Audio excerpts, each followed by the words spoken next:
is building on community and foundation and Fishers. The concept of community was the most problematic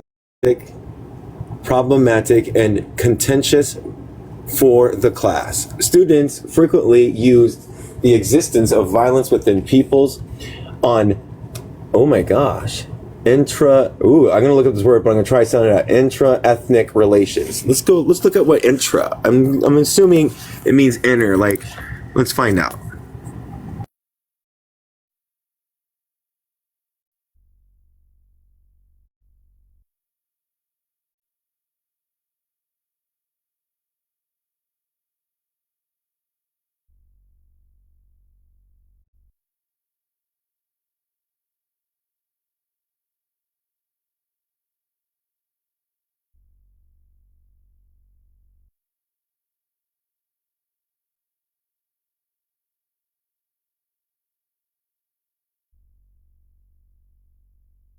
Sorry it took so long. It's not letting me send it out, but here's what it is. It's intra-ethnic means within a single ethnic group, and describes the dynamic conflicts or relationships that occur inside one group as opposed to between different groups. Examples including intra-ethnic conflict, which refers to disputes within ethnic groups. So I guess we got that clear. All right, intra-ethnic. New words, always new words. So I'm going to reread it. Students frequently use the existence of violence within peoples or intra-ethnic relations to argue the non-existence of community. Interestingly, students' alienation from emotional, physical, and sexual abuse within their families and societies. Some students volunteered accounts of surviving rape and other abuse did not lead them to assert the non-existence of family or society. Yet community in its ideal form supplanted communities in its imperfect form, using the faults of a community as an ample reason to negate the possibility of community. Class members courted nihilistic pessimism. They argued that in the absence of the realizable ideal, there was nothing for which to strive, struggle to transfer. Flawed communities became, here we go, unrealistic. Yeah, that's right. Students reassigned themselves to viewing social injustices as unchangeable realities, without the courageous optimism of Moody's struggles found in most of her book. They echoed the pessimism of coming of age in Mississippi's concluding paragraphs, which questioned the efficacy of communal power in the face of state violence and family betrayal. When students stated that they had no community, belonged to, and identified with none, their understanding of past, present, and future relationships were shaped by a personal experience of isolation as well as by a social ideology of individualism, detailing violence and betrayal in community. The autobiographies represented democratic societies as a fundamental task, describing it not only as objective but also vehicles for social transformation. Liberation emerged from the unified efforts of people with common progressive goals. Reflecting on the Native and African American women's perception of liberation as a collective enterprise, students worked harder to comprehend the claims made by Davis and echoed by others that, quote, individual activity, sporadic and disconnected, is not revolutionary work, end quote. In the process, class members began to re-examine their individualism as neither universally applicable to women's activists nor as even uniformly fitted to their own lives. Quote, many of my attempts to understand and name my community has been frustrated by my individualist education. My tendency has been to try and, inside the quote, figure out where I, inside the quote, fit in, rather Alaikum salam. Rather than recognizing that I am already a part of a community and I am actually many communities. JM. That's the student initials. The concept of many communities rather than one exclusive community is also found in the autobiographies as members of multi-ethnic political groups. Most of the writers present community as expansive and international. At times, their public affiliation, such as Davis, former membership of the Communist Party USA, and Manchu's connection to Comité de Unidad Campesina, which is in different language. Sorry, everybody. Did not necessarily embody the culture and spiritual values of the cultures of their youths. Davis describes a, quote, overwhelming sense of belonging to a community of humans, a community of struggling against poverty and racism, end quote. Manchus explains that, quote, the important thing is that what has happened to me has happened to many other people too. My story is the story of all poor Guatemalans. My personal experience is the reality of the whole people, end quote. For the autobiographers, community is transcendent, unrestricted by color, language, gender, or even conventional time and space. For some, such as Davis, it includes ancestors. This is Davis. Right? There were visions in my head of my grandmother going to join Harriet Tubman, where she would look down peacefully upon the happenings of this world. Wasn't she being lowered into the same soil where our ancestors have fought so passionately for freedom? After her burial, the old country lands took on for me an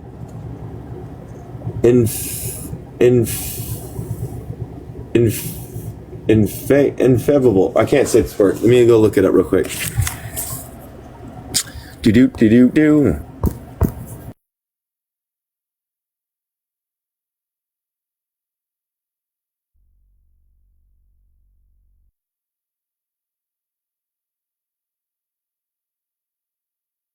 It's ineffable, which means ineffable. Since I don't know what it is, other people probably know. Come on. Too great or extreme to be expressed or described in words. Ineffable.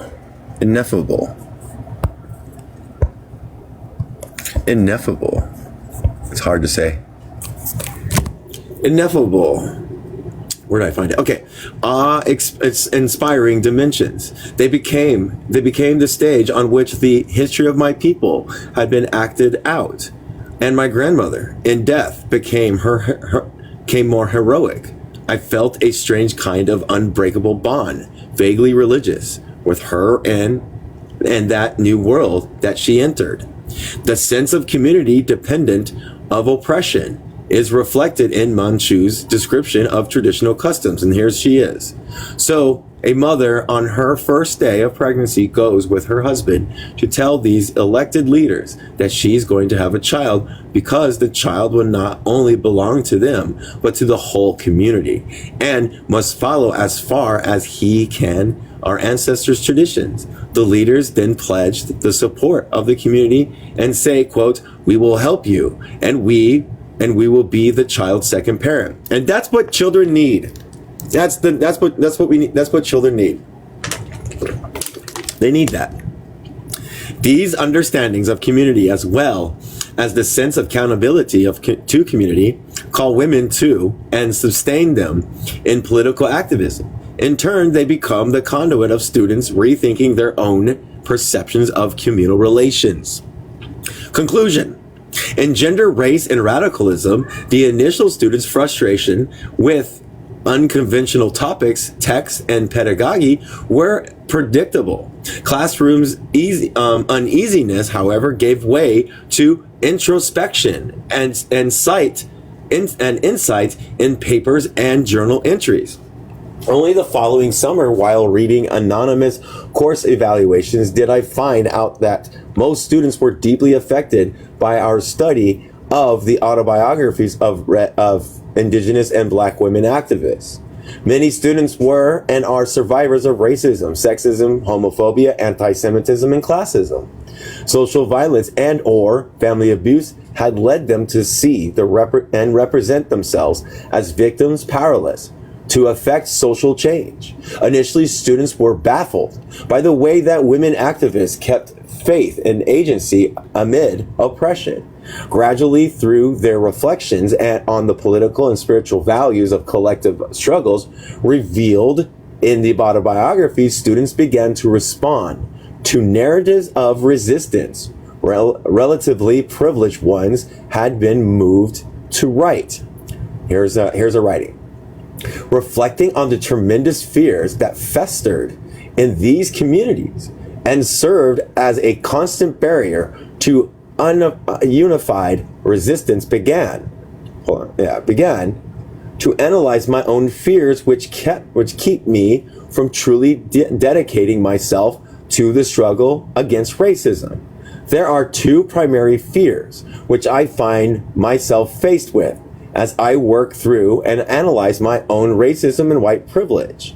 The first is the fear of isolation, a losing support from family and friends for having ideas which are, quote, too radical, end quote. The second is the fear of moving down the class system. All my life, I have been prepared by my family, friends, and white education system to stay in the same class level or move up through individual achievements in high school and college, or in order to succeed in a well-paying job. Now, RG, that's another initials. Using this course as a channel for examining political commitments that they felt would socially marginalize them, class members who saw themselves as engaged were empowered by the Native and African American women's radicals they study. Without sharing the experiences of or political ideologies of the autobiographers, students affirmed their commitments to actively and, for some, radically counter racism, heterosexism, sexism itself, and economic poverty, irrespective of the unpopularity of these politics in the general society. Displaying a resilience.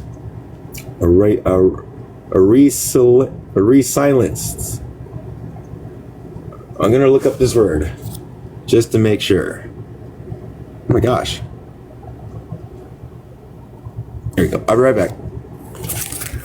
right back.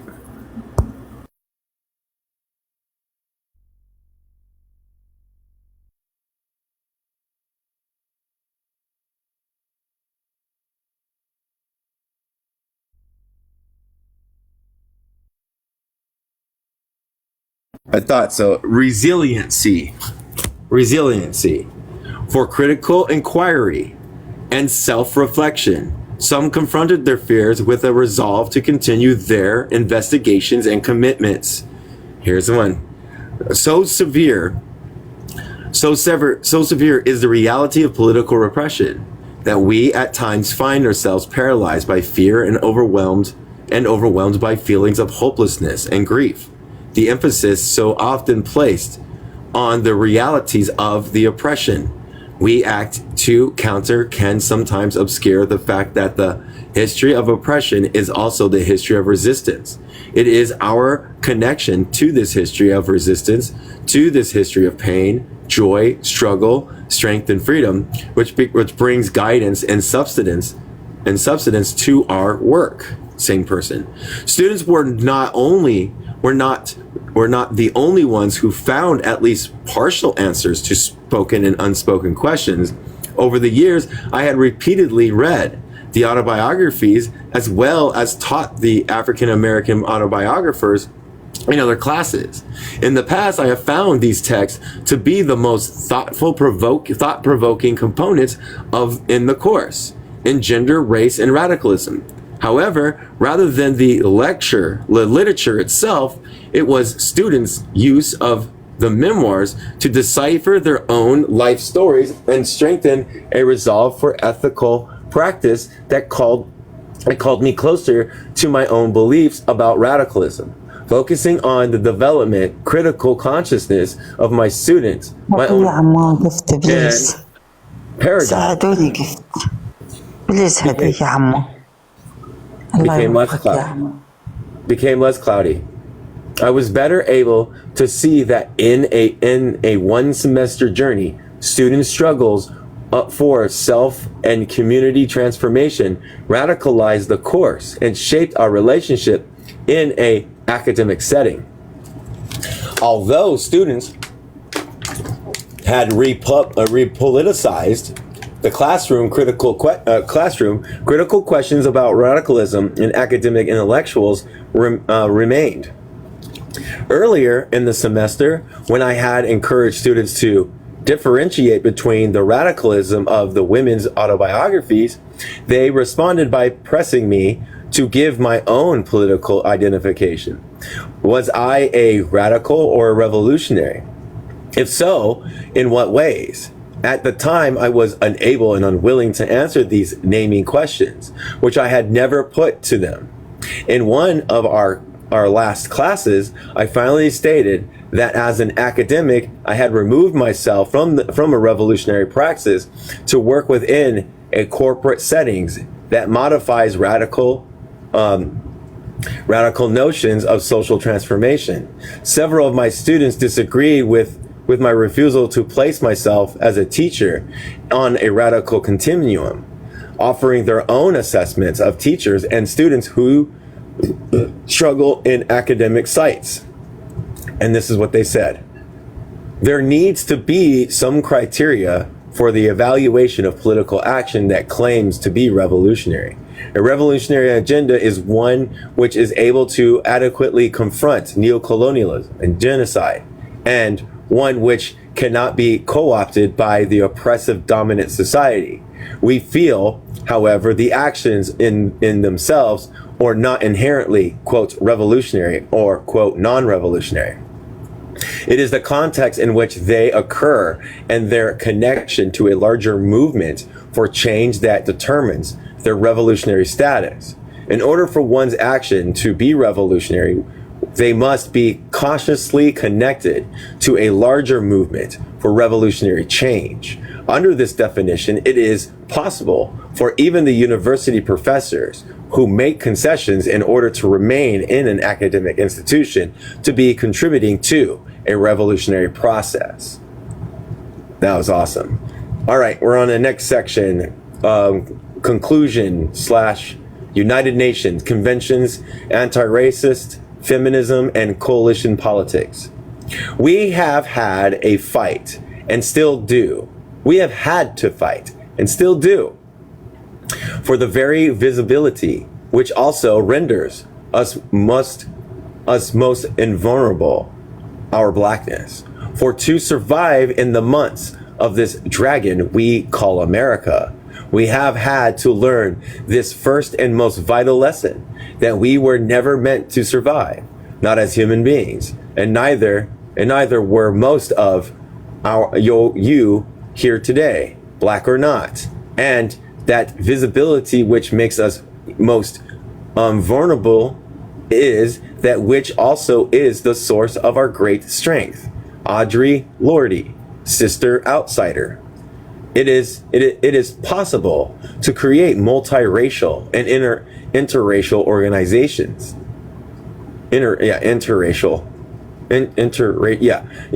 Organizations, even in a racist society. But most of the ones I know started that way, which much dialogue between whites and people of color at the outset, and a shared commitment to building that kind of group. We struggled as we organized it, and we struggled constantly to ensure that it continues as a interracial entity. Anna Braden, quote, Undoing Racism, Lessons for the Peace Movement. banking on the United Nations. Oh my gosh.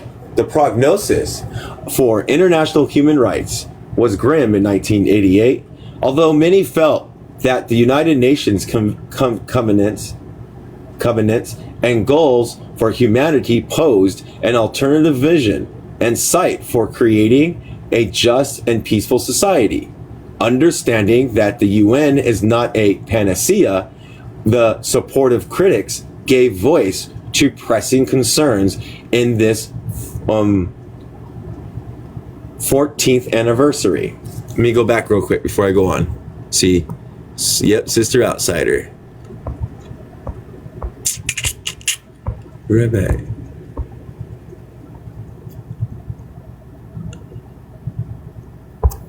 All right. يا عمو كيف حد يساعدني قلت هدية بليز بليز يا عمو هدية الله يبارك فيك الله يوفقك يا عمو If anybody can give to Miriam, please. The call for a new international economic order was not proved to be successful.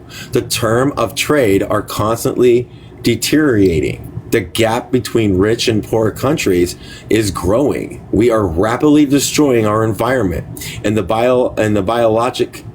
biologic foundations for our own survival. And millions of human beings die every year from hunger, starvation, and warfare. The 40th anniversary of the Universal Declaration should be more of a reminder of these facts that cause for celebration. Otherwise, the international human rights movement will run the risk of avoiding to tackle the major contemporary threats of human dignity. 6 years later, the tragic ongoing debacle of Bosnia and Herzegovina, can't say that right, as well as other sites under UN jurisdictions, amplify its ineffectiveness and either the renegade status of passivity and individual nations. Human rights activists have found ample opportunities to be skeptical about the UN's dominant parties. For instance, the unanimous vote on January 24th, 1989, by 5 permanent members of the Security Council, the United States, the former US, China, Great Britain, and France, to reduce funding for the UN peacekeeping force in Namibia, alerted many of the UN Janus-like characteristics. The council's vote saved millions of dollars but cost a number of lives, causing the allocation of 7,500 troops at a cost of 700 million to 4,650 troops at 416 million, hindering the peaceful transition of Namibia to self-rule and independence for its colonial status as Southwest Africa. The vote also violated UN Resolution 3435, which mandated provisions for UN-protected free elections in Namibia. As a result, scores of Namibians organizing for the election to attempting to vote in the transition period were killed by South African troops or proxies. Namibians died because no one held the UN accountable to its own human rights covenants and doctrines. One of the greatest stumbling blocks for the UN is its economic dependency on wealthier nations and its relationship with international economic structures such as the World Bank and the International Monetary Fund, IMF. With 184 member nations representing over 90% of the world's population, the UN sponsors anti-colonial and progressive politics that are most often traceable to the leadership of the aligned nations of the developing world. In the past, the non-aligned movement actively called for a new international economic order as well as a new international information order. Positions generally opposed by the United States, yet supported by the former Eastern European Socialist Bloc as well as the Scandinavian countries. A key contributor to the substantial part of the UN budget, although in for years the United States carries undue influence within the UN and its security councils. By 1989, the United States owed the deficit-ridden UN $401.8 million in back dues. In 1995, it owed $1 billion. The strategy of both the Reagan and Bush administration was to withhold financial commitments to an international body that, through the non-aligned movement and its supporters, routinely condemned American foreign policies for human rights violation and military and economic aggression. Wake up, buddy. In the global order, there are ample reasons to censoring the United States, other developed countries, and international economic institutions for their financial dealings in the developing world. Throughout the 1980s, Western underdevelopment entities programs worldwide pushed women and children of color deeper into poverty. The Environmental Defense Fund in 1994 cited the World Bank and its debt crisis as largely responsible for economic disparities between the richest and the poorest nations, which were at a ratio of 10 to 1 in 1948, grew to 30 to 1 in 1960s, and exploded to 60 and 1 in 1989. The UNICEF's 1988 report on the state of the world's children described how developing world nations were in debt to America and Western European banks for over $1 trillion U.S. currency, paid to the West more in interest they received in new aid and loans. These debts repayments comprise about 25% of export revenues. Africa, Caribbean, Latin America nations annually transferred more than $20 billion to their former colonizers.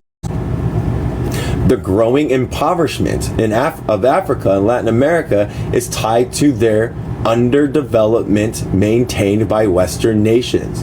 According to the UNICEF report, nearly 900 million people, 1/6 of humanity, had sunk deeper into poverty by 1988. These increasing rates of impoverishment, disease, and death occurred mostly in Africa and Latin America, where average incomes declined 10% to 25% in 1980s, and spending on health and education were reduced 50% to 25%, respectively.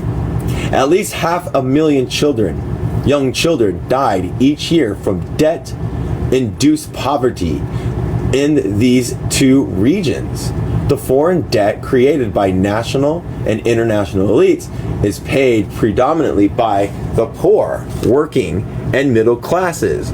For example, as a debtor nation, Haiti allowed U.S. corporations to pay Haitian women $2.40 a day to sew dresses in sweatshops for a Kenwood Corporation, a wholesale distributor to Sears department stores. Militarism is another integral factor in the foreign debt, in quote, diffusing the debt bomb, end quote. Barbara Wien maintains that programs dedicate spending cuts in social services, but never cuts the military spending.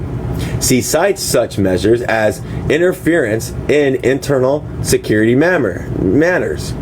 Wayne describes the quote, developing world debts and its U.S. counterpart, end quote, potentially as destabilizing as the arms race in the 1980s. Quote, world military spending and the developing world debt each totaled over $900 billion a year dollars. The global arms build up the entire international debt are inextricably linked. End quote. With unprecedented military spending in the 1980s, the United States became the world's most militarized nation, as well as its greatest debtor nation. On November 27, 1994, 60 Minutes reported that with the collapse of the Soviet Union, the United States gained control of 72% of the international arms industry at $22 billion annual trade. Throughout the 1980s, the U.S. government spent approximately $1 billion a year on defense and military. State officials and commentators warned of a demoralizing effect on U.S. military personnel stationed abroad adduced. The deficit reduction arguments of the neoconservatives and Republicans elected to Congress in 1994 echoed Harry Kissinger and Cyrus Vance pronouncements in 1988 that military spending was sacrosanct and that the domestic sector must tighten its belt. Quote, we must face the facts. We must face the facts that our economy and consumption have become so overextended in recent years that the remedies will involve sacrifice and slower growth in our standard of living. End quote. These sacrifices, however, were not uniformly shouldered. Government policies in the 1980s and early 1990s enriched the wealthy, burdened the middle class, and constituted a staggering weight for working class and poor people. The portion of the debt financed by the public sector was escalated further by the Pentagon's contract overruns and by financial investors in the savings and loan scandals. Public land and resources such as housing have been sold, unions broken, and industries deregulated. Austerity programs implemented in the United States have mirrored their international counterparts, resulting in spending cuts in education, housing, health, and job training. Yeah. Global and anti-racist feminism. Global feminism as a phrase popularized during the UN decade of women's equality, 1975 to 1985, focused on economic exploitation, racism, sexism, and imperialism, defining each as a woman's issue. Women of Racial and Economic Equality, WREE, is a U.S. affiliate of the UN non-governmental organization, NGO. A Women's International Democratic Federation, WIDF, the WIDF was formed in 1948 by women in the socialist bloc to support liberation movements organized for peace and work for women's rights. Its sister organization included a women's group affiliated with national liberation movements such as the ANC and WAPO, as well as AMNLAE and the Sandinistas Women Organization, El Salvador's FMLN, and Cuba's FMC. For several decades, WREE organized for and respect to women's struggles focused on U.S. domestic and foreign policy. It played a key role for radical politics at the UN conference on the Decade for Women's Equality. The organization participation in the 1985 Conference on Women in Kenya was coordinated through the Women's Coalition for Nairobi, WCN, an ad hoc group that WREE had helped to create. At the conference, the WCN organized a petition, eventually obtaining the signatures of the overwhelming majority of U.S. women attendees. More than 2,000 U.S. delegates signed a document calling for the American government to support UN resolution on behalf of women and to end racist and classist practices and rights.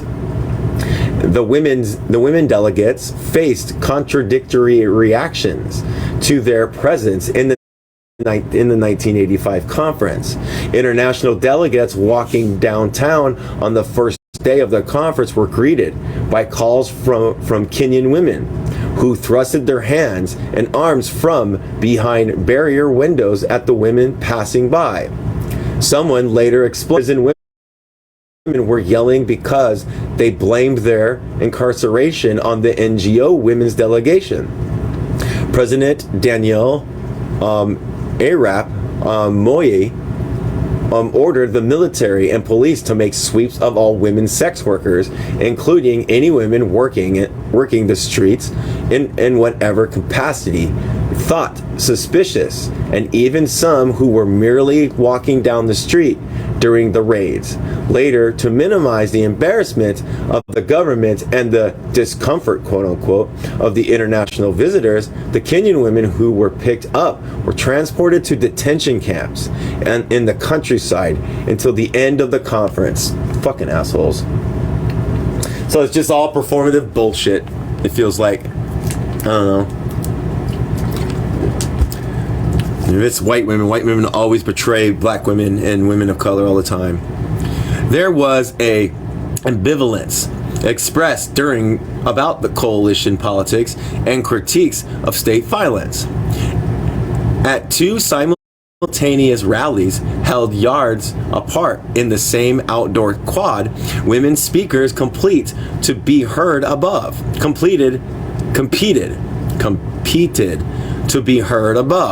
each other amplified speeches. The rally, organized by Latin and African American women of the Developing World's Women's Alliance, criticized the economic devastation and the physical violence of victimized women in Latin America, particularly in countries where the United States funds low-intensity conflicts. In the same courtyard, a woman of color rally sponsored by the National Organization of Women NOW focused on a feminist agenda that included more ethnic and racial integration. After the conference, NOW created a position in its national office in Washington, D.C. of women of color, which was headed by an African American woman who participated in both the conference and rally. The differences between these two agendas, however, became increasingly clear. Towards the petition was developed and circulated in the peace tent. This was a large canvas tent with literature tables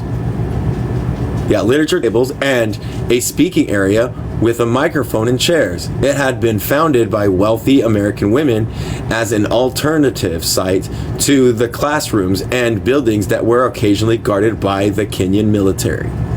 Inside the tent, women described the conditions of their struggle for liberation to various audience. One day, while members of the WCN and the WREE circulated their petition, I watched as an older Argentinian woman rose and spoke about the, quote, disappeared, end quote, in her community, the death squads and the kidnapping and possible murder of her granddaughter.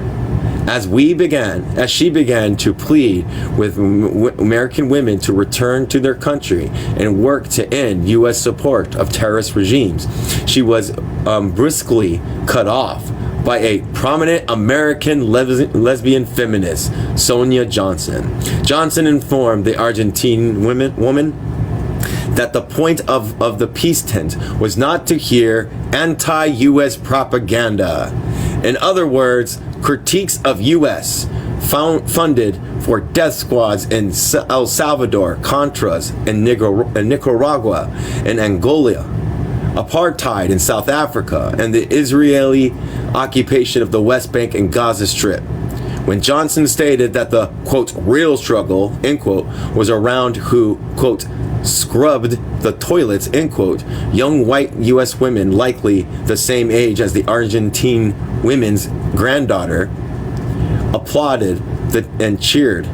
Ironically, the young woman's Neophyte state nationalism and patriotism resembled that of Jean Kirkpatrick and Reagan's administration delegate to the UN. Signatures from women in the peace tent and at other conferences sites were gathered and presented to the U.S. official delegation, printed in its entirety below the WCN's petition reflected a radical stance on state violence that is rare in most feminist organizations. Here's the petition. Petition to the U.S. delegation.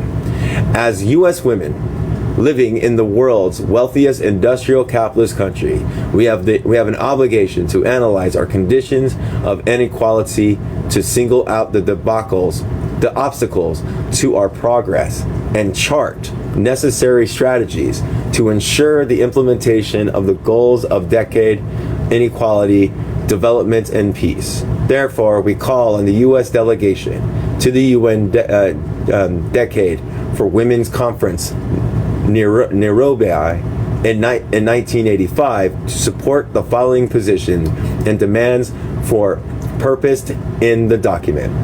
Quote, the effect of racism, military equality, end quote. UN Document A, Conference 116-NGO 12. 1. Support all United Nations initiatives, resolutions, and conventions on behalf of women. This includes the Convention on the Elimination of Discrimination Against Women, to be ratified by the U.S., and the Declaration of the Participation of Women in Promoting International Peace and Cooperation. It is important that the U.S. remain in the UN and participate in the work towards world peace. 2. Reduce the U.S. military budget and use the released funds for the overall development of society and the equality of women. 3. Curb the activities of the international corporations which adversely affect women's employment and conditions of work. 4. Recognize the key to women's equality as our ability to be economically independent and to be organized into trade unions.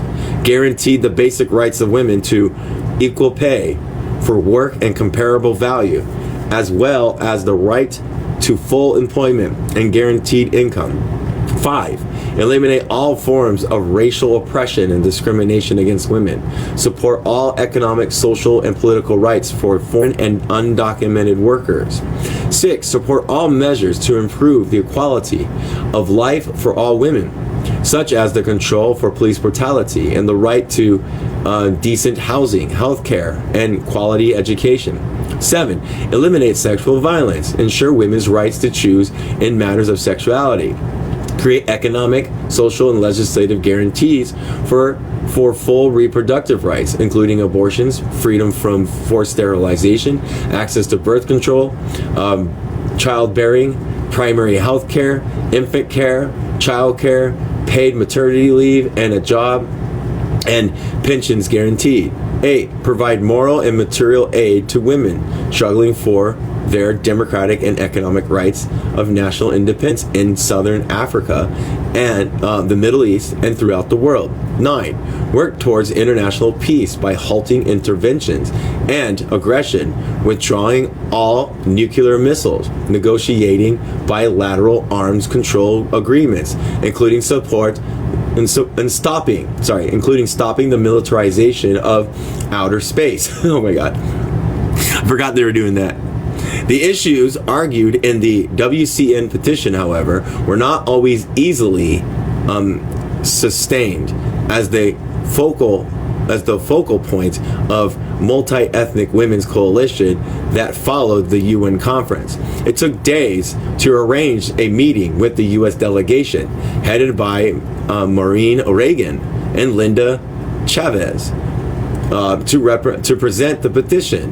Negotiating for that meeting, Chavez Encourage had sent Entourage had sent a message stating that Maureen Reagan refused to meet with Angela Davis, a WCN member. As governor of California, Ronald Reagan had campaigned to have Davis fired from her teaching position at UCLA, and had promised that she would never teach again in California University, giving her affiliation with the Soledad Brothers Defense Committee and the Communist Party. Reagan had also called for Davis' execution while she was on trial. After negotiating the composition of the group, date and time of the meeting, a WCM committee minus Davis presented the petition to the U.S. delegation, handed by the president's daughter. Following recommendation from the Heritage Foundation, the Reagan delegation opposed all 9 points to the position. No shit. He's a fucking misogynist prick. Women of color and black women coalitions. Challenging racial and sexual stereotypes of oppressive structures, people of color have organized collectively as black people, employing this designation as a political term and not as a reference to race or skin color. In this context, black denotes a multi-ethnic people in anti-racist decolonization struggles. In South African apartheid organizations, Africa, people of color, and indigenous have identified themselves as such. In Britain's anti-racism organizations, African, Caribbeans, and Pakistanis share the same self-designations. And in progressive U.S. academic activist groups, such as the International Cross-Culture Institution of Black Women's Study, Native American, African, Latin, Asian, and Middle Eastern women all identify as black. This political designation neither denies nor minimizes culture and caste differences, which are usually exacerbated by a reactionary state. Nor can such political language erase ethnic chauvinism and antipathy. I always do this. Let me make sure I'm saying this word right. I'm gonna make sure. I'll be right back.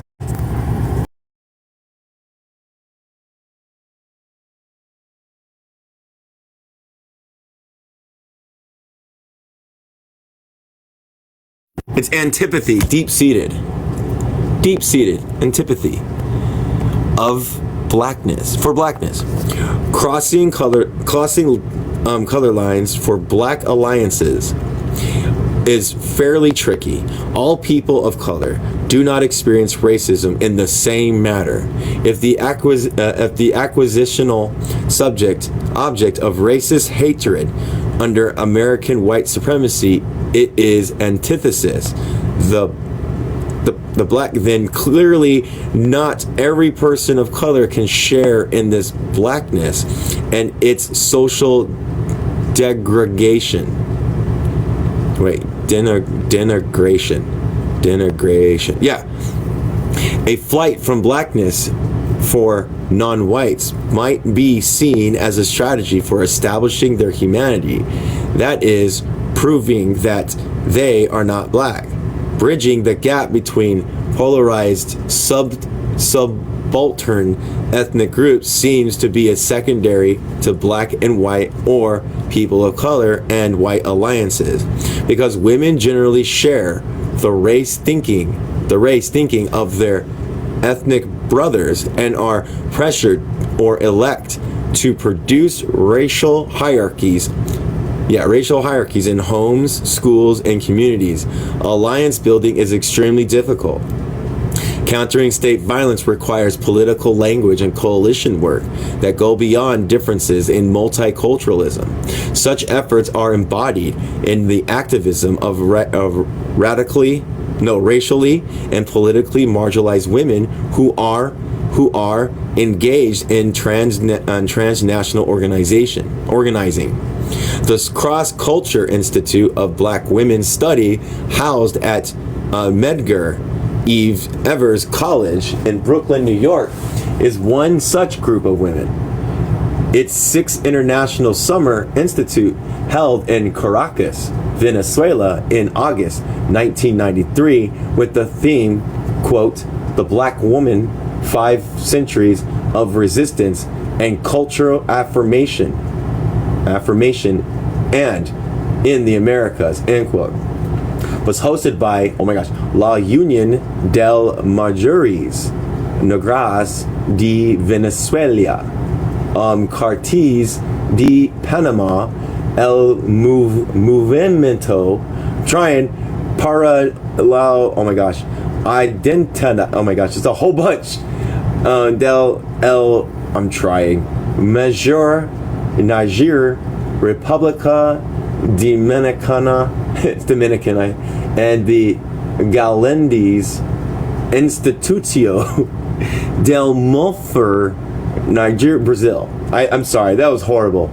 The conference, which received funding from the UN non-governmental organization, offered resolutions advocating positions for black women, defined by the Institute of Women of Asia, Africa, Indigenous, Latin, and Arab descent. But state politics in the international arena. Conference participants urged women to confront racial discrimination, neoliberalism, by focusing on the global economic crisis, capitalist accumulation, and the impoverishment of women, and to condemn genocide, including the medical dangers associated with some UN-sponsored birth control measures. They also offered expression of solidarity to women suffering the effect of war, women refugees, the self-determination struggle of Cuba and Haiti, and the Maori Nation, which is petitioning the New Zealand government to honor the treaties of, here we go, Waitangi for the Maori Nation of, Aotearoa. It's Aotearoa. Women's in Resistance in South Africa, Hawaii initiatives of self-governance, and Nigeria's self-determination. Surprise, Void's not here. The recognition of the importance of spirituality and religion and the difference between the two was considered pressing, as was the, quote, urgent need for information on indigenous spirituality as a source of empowerment, end quote.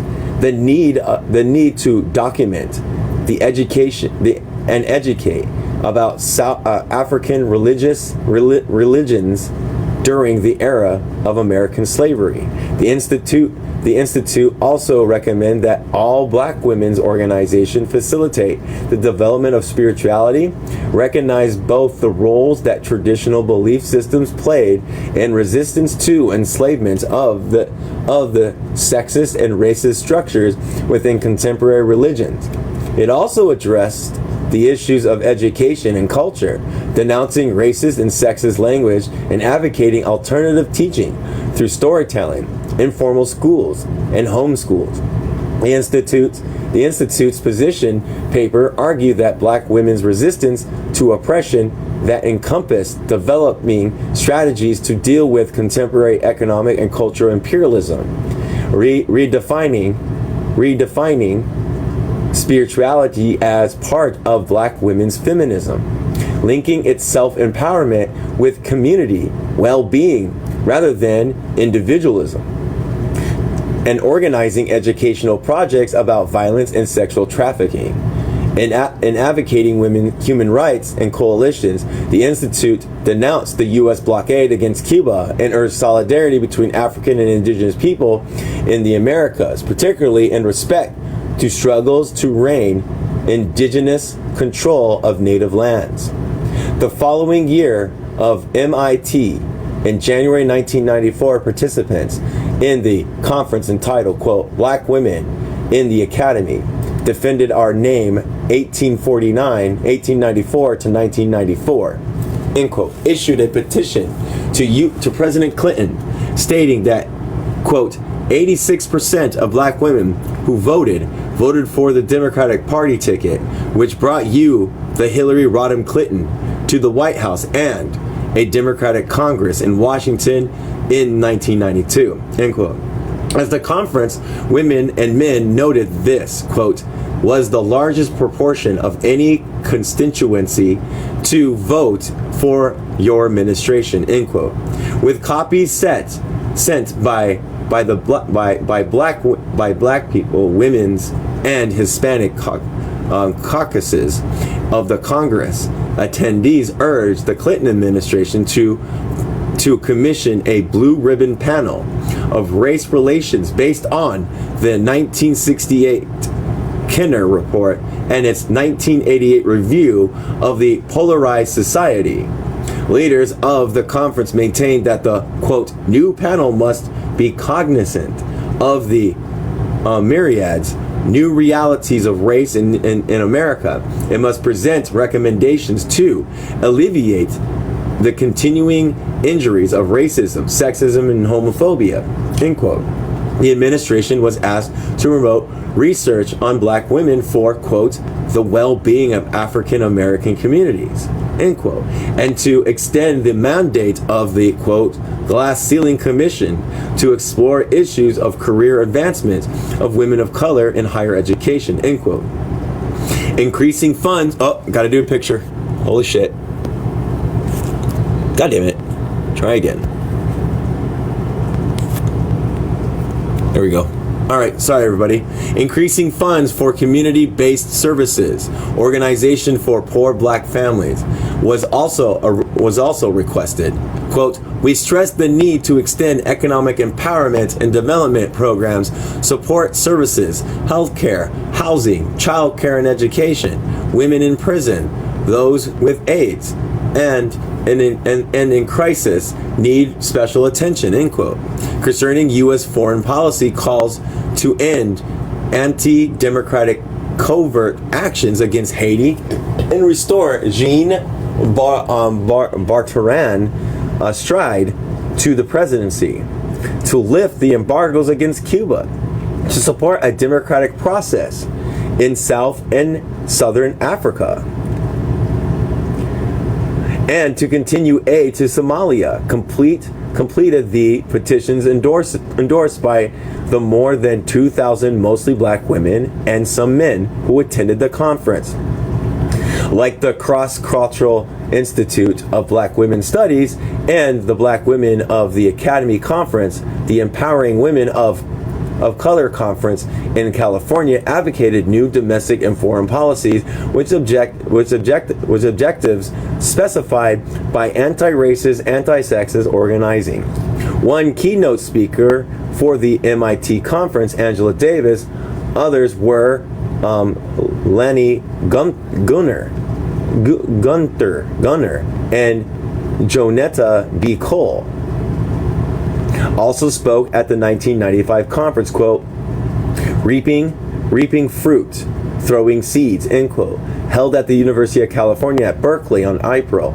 In her 1995 address, Davis urged activists to expand the possibilities of coalition, particularly those between welfare rights and lesbian, gay, and bisexual organization.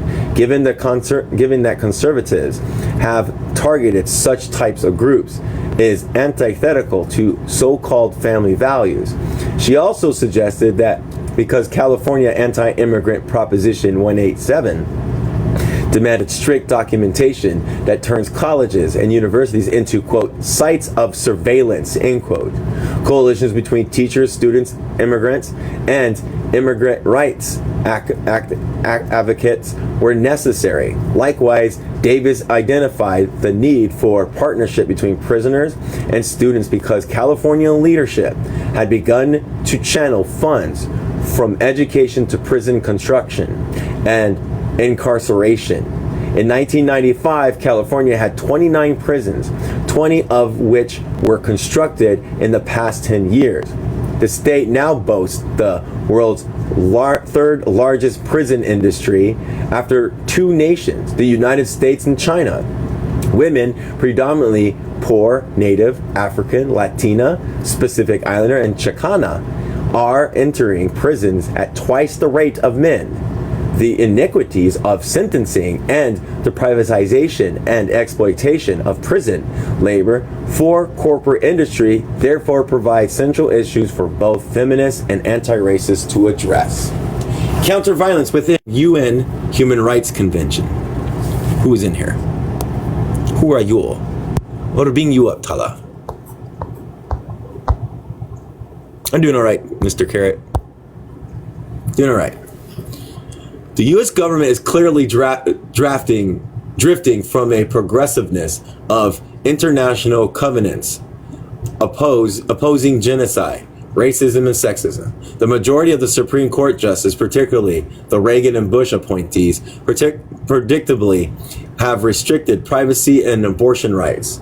The Bills of Rights and Civil Rights legislation before the court's unprecedented 1995 ruling that struck down key legislative acts, mostly dealing with civil rights, where there had been considerable speculation, on the conservative activism of the court, hostile to liberalism. One that some argued also showed hostility of racial equality. On January 23rd, 1989, the Supreme Court voted down the city of Richmond, Virginia's plan to award 30% of its public contracts to people of color, contending that, quote, racial classifications are suspect, end quote. Justice Sandra Day O'Connor wrote the majority opinion, proclaiming that Richmond's affirmative action program discriminates against whites, quote, sexual classification, or, quote, sets aside for women to redress past sexist discrimination in hiring or promotion have not been condemned as, quote, suspect, as have, quote, racial classification, end quote. Responding to the majority, Justice Thurgood Marshall issued the dissenting opinion, and here they are. Today, hold on, there's someone else in here. Oh no, here it goes, we're good. Today's decision marks a deliberate and grant steps backward in this court affirmative action jurisprudence. The majority of this court signals that it regards racial discrimination as largely a phenomenon of the past, and that government bodies need no longer preoccupy themselves with rectifying racial justice. I, however, do not believe this nation is anywhere close to eradicating racial discrimination or its vestige. And to constitutionalizing its wishful thinking, the majority today does a grave disservice not only to those victims of past and present racial discrimination in this nation whom government has sought to assist, but also to this court's long tradition and approaching issues of race with the utmost sensitivity. But the court's, quote, long tradition of approaching issues of race with the utmost sensitivity, end quote, have been broken several years prior. The most notable departure from the progressiveness of the Warren Court was the reinstitution of the death penalty, despite its often racist application.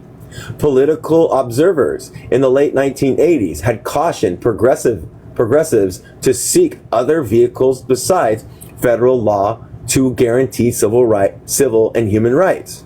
In a January 16th, 1989 interview on WBAI, District of Columbia Congresswoman Eleanor Holmes Norton stated that given the conservative composition of the federal judiciary, women and African Americans should turn to state and local laws to secure rights. In the state rights movement and the so-called new federalism, however, which in 1995 turned over Medicare and welfare supervision to local state government, new neoconservatives and rightists have sought to repeal civil rights legislation, ban abortion, limit federal jurisdiction over to the environment, as well as eviscerate standards of economic decency for the poor and labor practices, irrespective of the difficulties in the political conservative times. Progressives continue to advocate at literacy in political and moral language based on human rights conventions.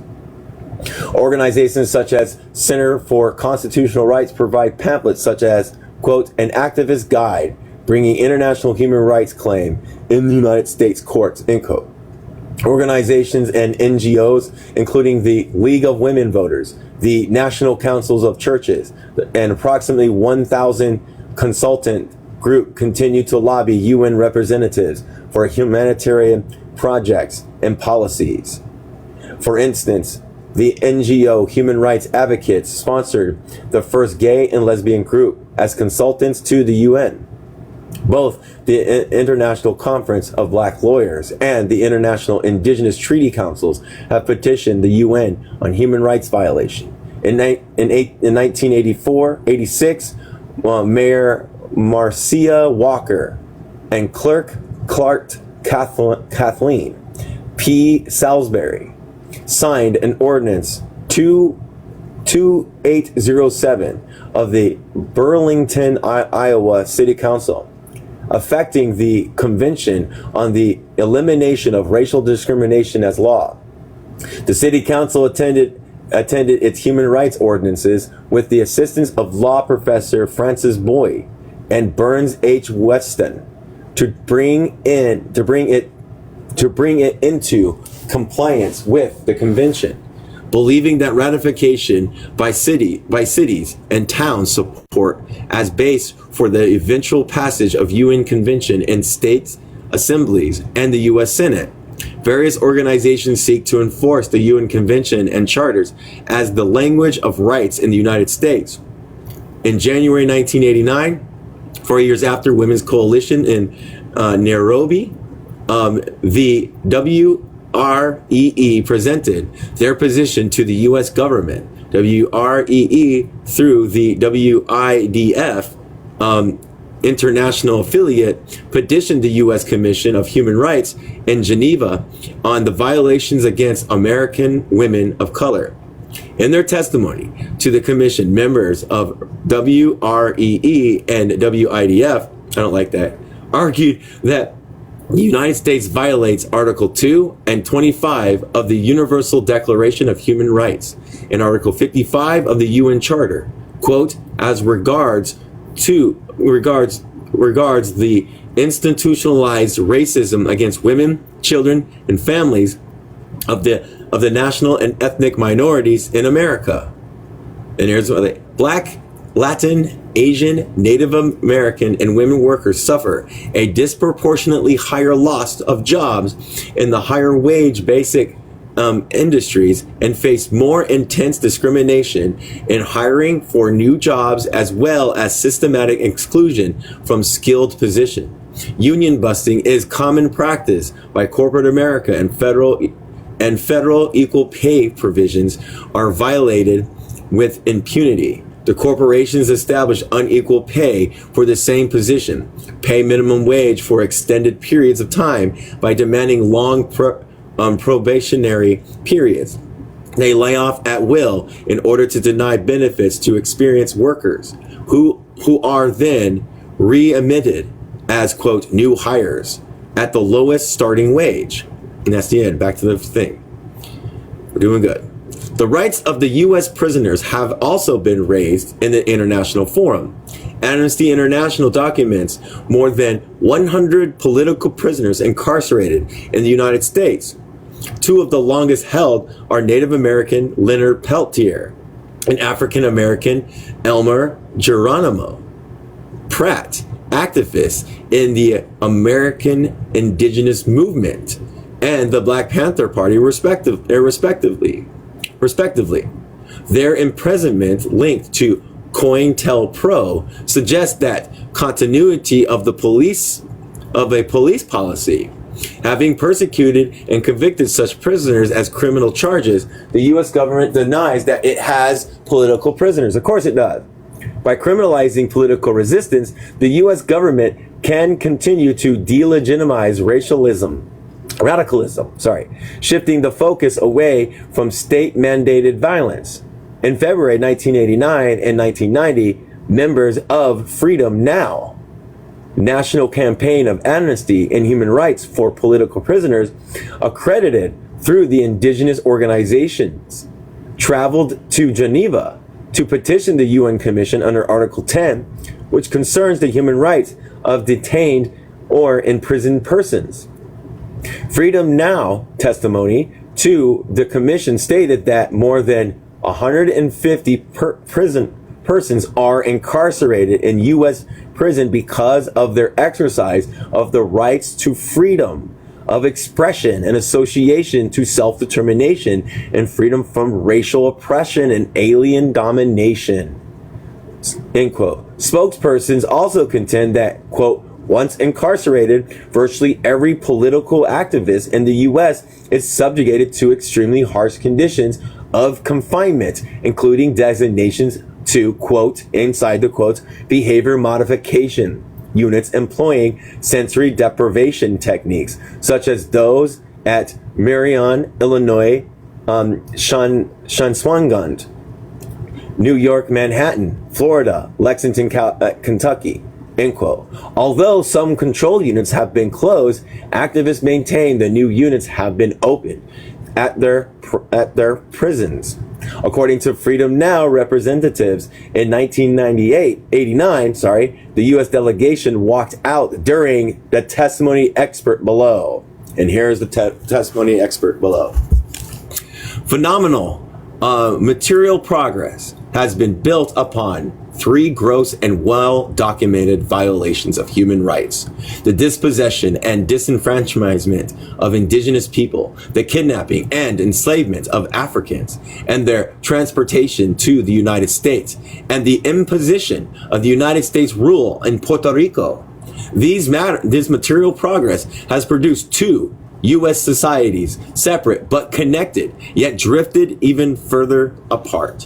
One society is overwhelmingly white, collectively possessed of great wealth, with few restrictions on politics, economics, social opportunity. The second group, disproportionately peopled by those of color, face tremendous barriers to political and economic and social development. What a bunch of dicks just fucking leaving. Coalitions such as that between Freedom Now and the Indigenous World organizations are not unusual, although they are not often documented or discussed outside the circles of activists directly engaged in human rights organizing.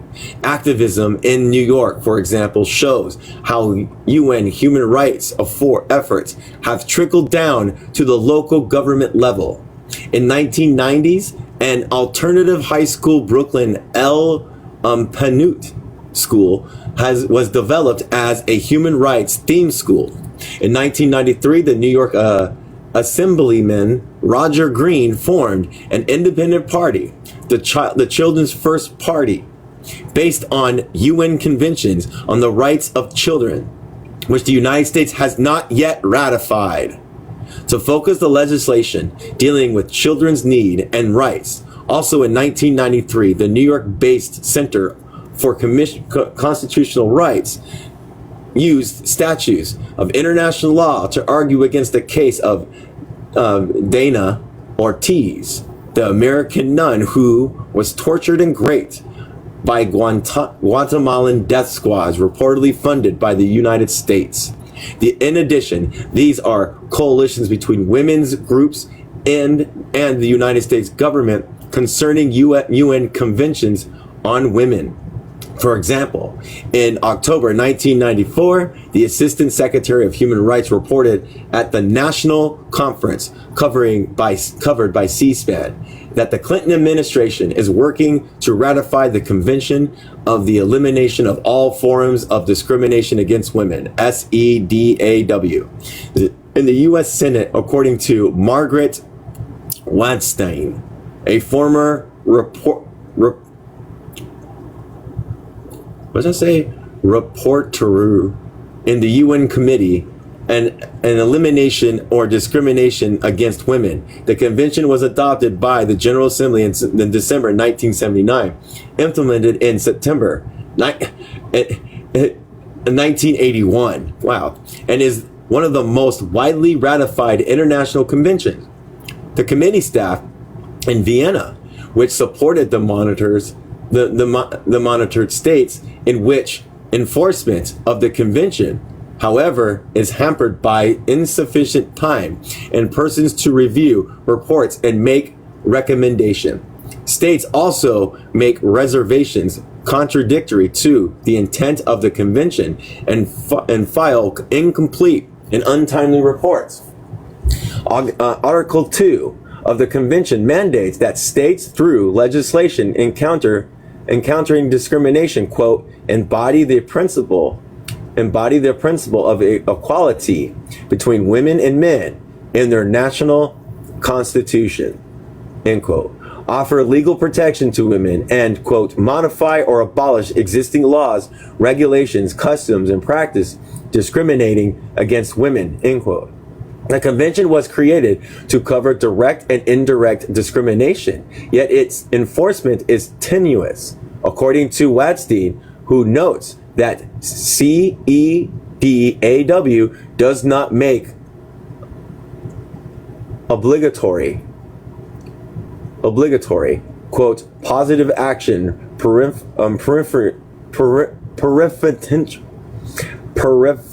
I can't say the damn word. Hold on, everybody.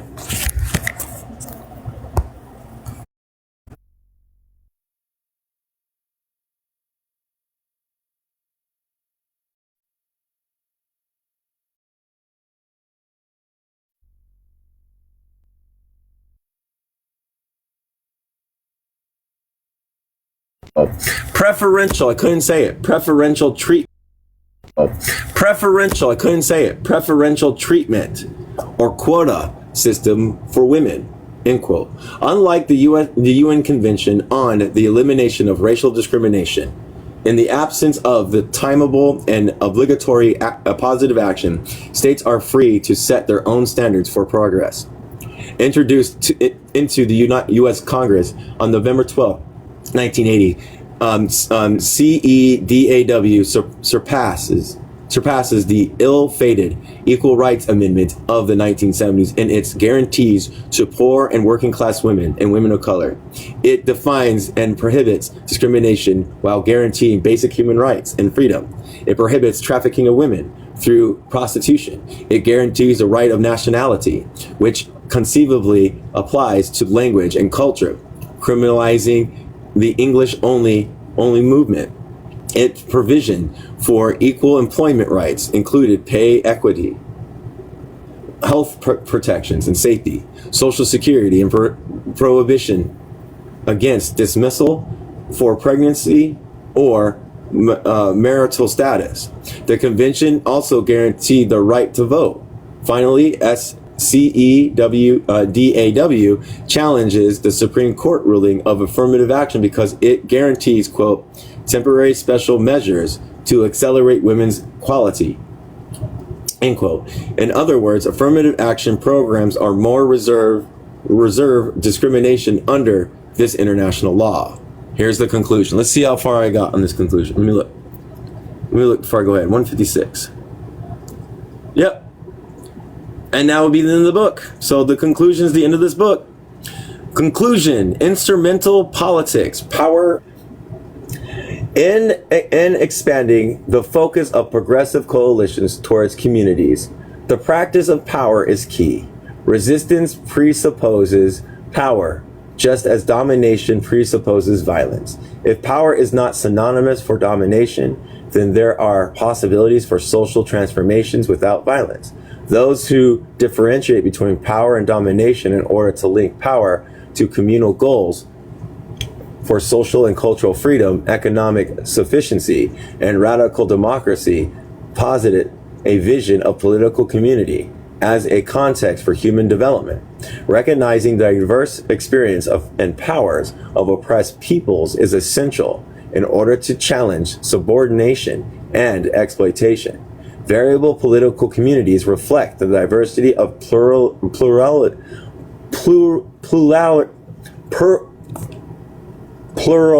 plurality and humanity. Sorry, I can't do it. Which foundation is in just and equity. Yeah.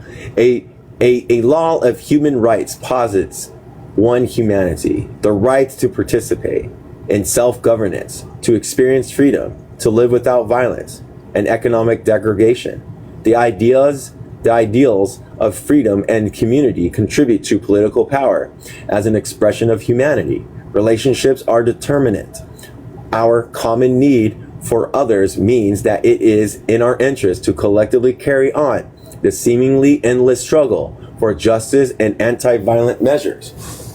Civil rights activist Ella Baker's pronouncement that, quote, strong people don't need a strong leader, end quote, speak to our obvious needs for each other as leaders, learners, and activists.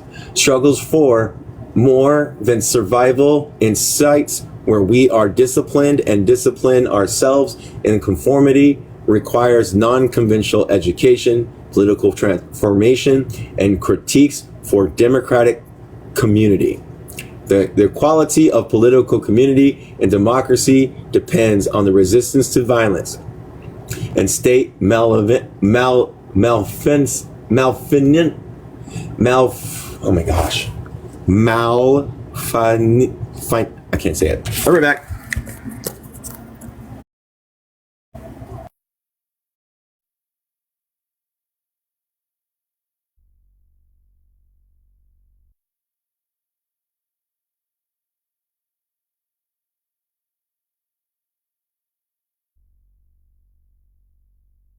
Malfeasance, which is like basically wrongdoing. Malfeasance resistance means that we must confront our fear.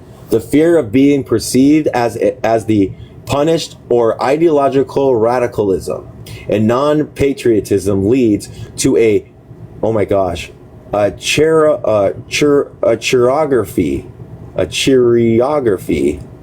and conventionality.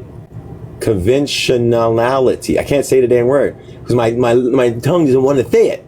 In which one sidesteps the labels of militant, communist, feminist, particularly radical feminist, queer, polemical, or ethnic nationalism, despite the intimidation of political marginalization, despair, and the factionalism of coalition crossfire. Many choose to organize for democratic policies and politically and economically egalitarian communities. And in their movements, which becomes resistance, they see and create beauty and merit, risk-taking, commitments. And that's the end, everybody. The rest is notes, unless you want to read all the notes. All right. Yay me. That was a good book. I need to read it again, though. This book needs to be read again. All right, so tomorrow I'll start a new book. I'll start Walter Rodney's Decolonial Marxism. That's what I'll do. All right. Anybody have anything, any thoughts, anything they want to talk about? There's a lot. There's only 6 of us in here.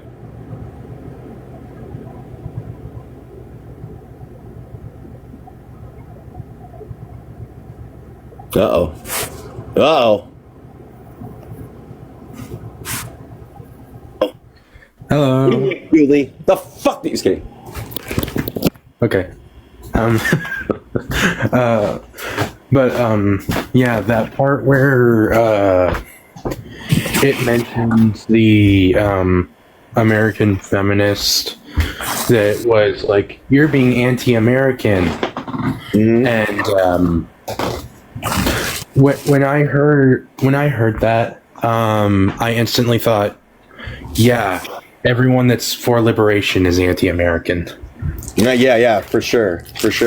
And it's always the white feminists that do this, isn't it? They have a history of just fucking co-opting a actual liberation movement, and they have a problem with centering their own fucking disparities, their own relation to class and everything, their own relation to like society as more than like women of color.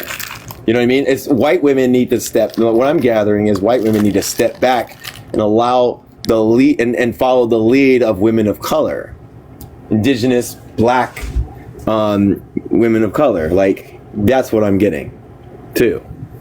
Yeah. Sorry, my throat. God damn it, Bobby. Yeah. So, yeah, that's the thing. Yeah.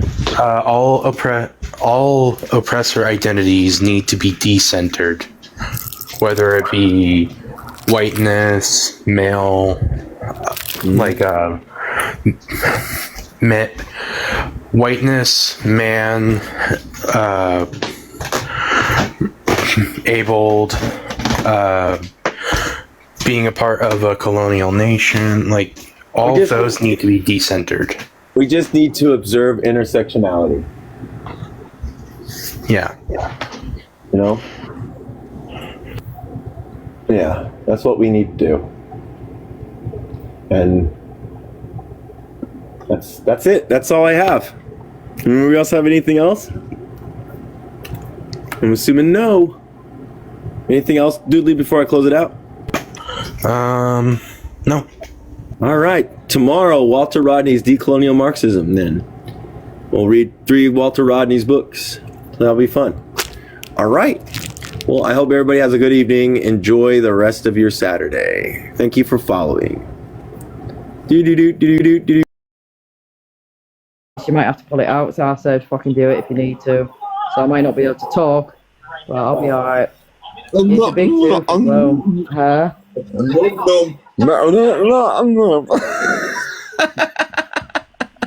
Tell your dad, Dark, he's gonna get a slap. What? I don't mean across his face, I mean across his head. Oh. Ooh, oh, he likes that baby. Oh, He went, yeah. ooh, baby. Oh, yeah. I He make went, a little hole at the top of my head. I look like a knobhead. I thought he looked like one of them anyway.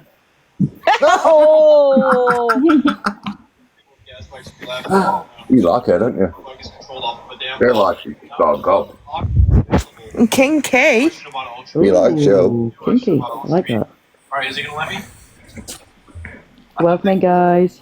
Hi, Maggie. How are you? Hi, Maggie. What a Hi, Maggie. surprise. Hey, Maggie. Maggie too. Like, it's just. Maggie too. and I can't Fuck off. Yeah. also be a No. She's in the agency. She's No. the owner of a sub team. Yeah, I've She's just coming up in gone a into minute. sub team as I well. told her that. Like I told sub her that Do you agency. still dance? I told her that she Doing the said. can-can? I told her that she said. Not you too said bad, hello. thanks, Oh, Maggie. fuck. Damn. I went into Go sub for it. agency about, I think it was about 2 days ago. Hi, Maggie Pop said hello. Well, like, Hi, Maggie. Thanks for the follow, darling. this works, so let's put it down. Followed you back. Let's Yeah, I went into Pop, that she like said 2 that. days ago. It's quite fun, to be fair. I'm just still I getting used told to her it. that who like- you are. even unlock my bike so I can go. Maggie too. 661. Go fuck yourself. the first page. Have you done well today? What Pop? Oh, great. What? Is this a I bought all that, apart from Toothache. There you go. Oh, I fucking hate Toothache, man. That is literally, like I was saying earlier, it's the worst pain ever. boxes, and then we'll just. And then on top of it, I've got an ear infection, so it's my left side of my face is dead swollen. And then my right side of my face is dead swollen as well. Oh, that's not So good. you look like an hamster. Yep. Which ones you want? Oh, shit. I'm gonna name you It's an abscess. Nibbles. I'm gonna name you Nibbles. Pop. Love that for you. You see, so.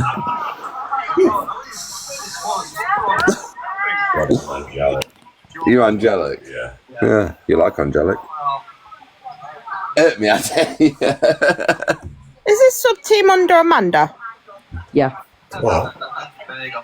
Yeah, I'm Fun Diffusion as well. So before I went into the business, it was kind of a journey I wanted to go down eventually anyway. But before that, it was just a standard team. And then the other day, I said to Amanda, I said, "How would you feel if I came under sub agency?" And she was like, "That would be absolutely amazing." So I was like, so I was asking her questions like, obviously, you know.